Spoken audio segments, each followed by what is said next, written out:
With a news update on WHTC Holland's Cool FM, I'm Gary Stevens. A youngster lost his life in an apparent drowning incident at a park in Hamilton on Saturday night. No names or ages of the two boys involved were disclosed by the Allegan County Sheriff's Office following the incident, which occurred around 6:30 p.m. at Heath Township Park. A bystander heard the youth struggling in the Rabbit River, dived in to pull one of them out, but the other went under and didn't resurface. First responders were able to recover that body just after 10 p.m. The incident, which brought crews from 12 departments to the scene, remains under investigation. Nobody was hurt, but damage was considered extensive following a Friday night residential fire on Holland's south side. Crews from 3 departments responded to the 6:30 p.m. blaze in the 600 block of South 160th Avenue.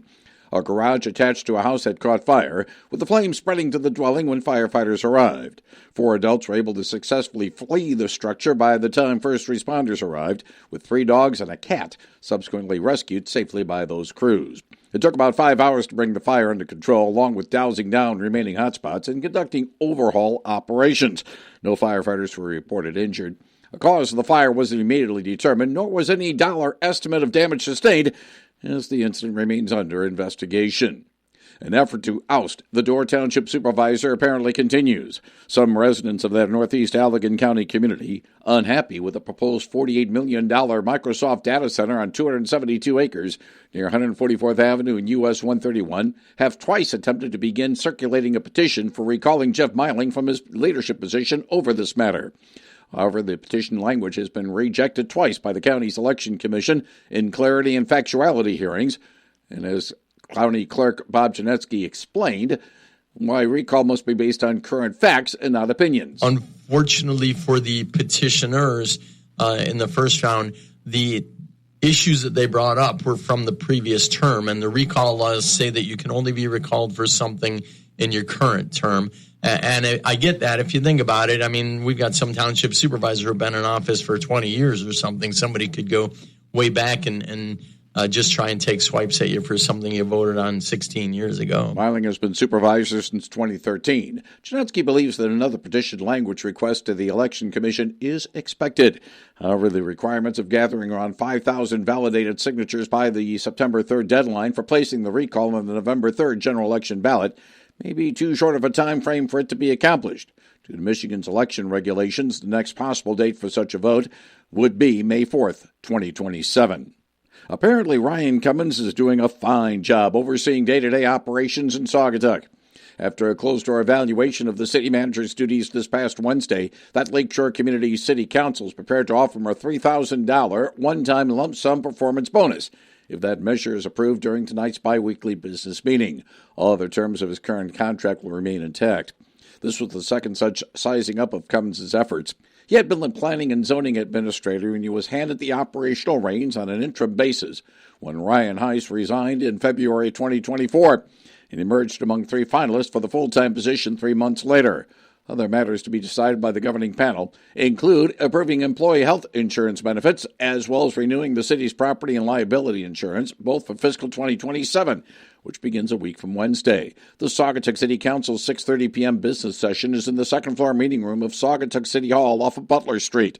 An online link to the agenda and supporting documents is in this story at WHTC.com. The Kent County Sheriff's Office says 5 people were hurt in a crash on Saturday afternoon in Virgins Township. Happened at the intersection of Parnell Avenue and Virgins Street around 12:30 p.m. Deputies haven't indicated what led to the crash. 2 vehicles were involved. A 38-year-old man has died after he was hit by a vehicle while walking near West Main Street and North Drake Road in Oshtemo Township. The Kalamazoo County Sheriff's Office says the crash happened around 4:35 a.m. on Saturday. Deputies say the driver of the vehicle that hit the man did stay at the scene. The victim died after he was rushed to an unnamed hospital. No names have been released. The Cass County Sheriff's Office says they've arrested a suspect for a deadly hit-and-run crash on May 24th in Silver Creek Township. 24-year-old Timothy Johnson of Benton Harbor was hit and killed while walking along M52 near Pleasant Street. The suspect's name has been withheld until an arraignment. Sheriff's Office says deputies have spent countless hours investigating the incident, try to bring closure to Timothy Johnson's family and friends. Dovetailing coverage from NBC News, talks between the United States and Iran are over for the day, with mediators Pakistan and Qatar saying the discussions took place in a positive and constructive atmosphere. A statement from the two countries went on to say, Discussions brought encouraging progress. The two countries agreed to form a high-level committee to provide political oversight of the mediation process.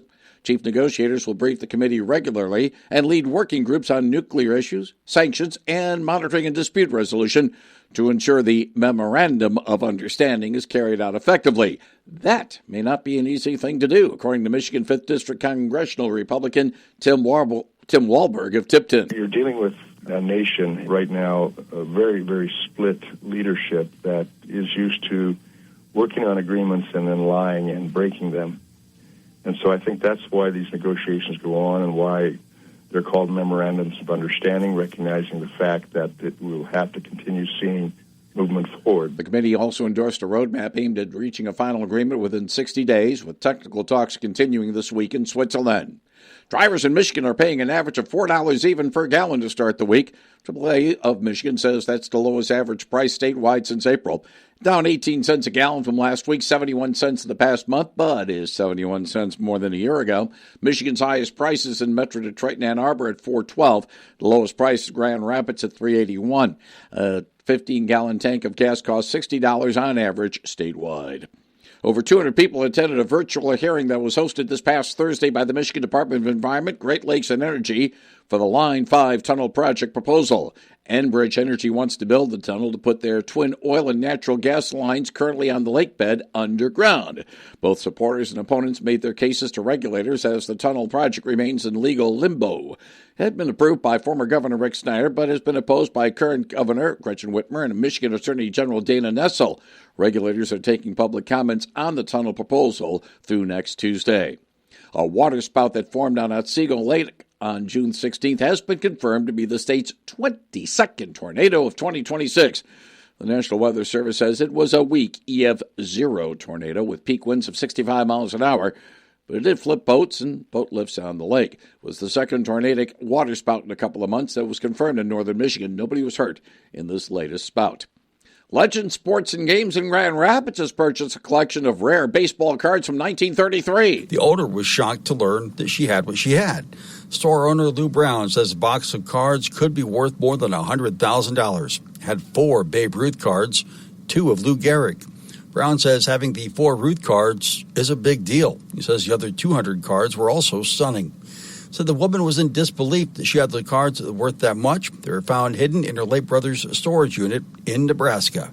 I'm Michael Arning. A Father's Day story of love and remembrance has emerged from suburban Detroit. A Commerce Township man has purchased his late father's 1978 Pontiac Trans Am after a social media post.